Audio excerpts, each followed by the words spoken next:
পবিত্র কালামে পাকের মধ্যে দেখে বলে বান্দা রে ও আমার বান্দা ওমা কানাল্লাহু মুআযিবাহুম আল্লাহ পাক রব্বুল আলামিন ওই বান্দাকে আযাব দিবে না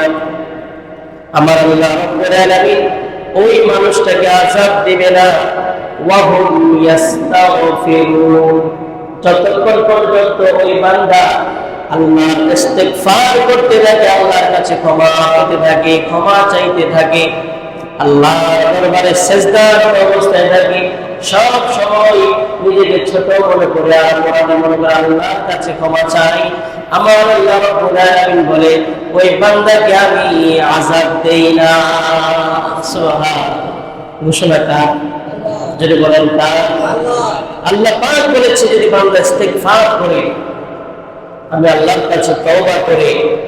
তাহলে ওই বান্দাকে আমি আল্লাহ আযাব দেই বলেন আল্লাহু আকবার তাহলে ইস্তিগফার আমাদের দরকার আছে না নাই বান্দা হিসাবে আমরা সবাই গুনাহগার আমরা সবাই কি গুনাহগার কারো কম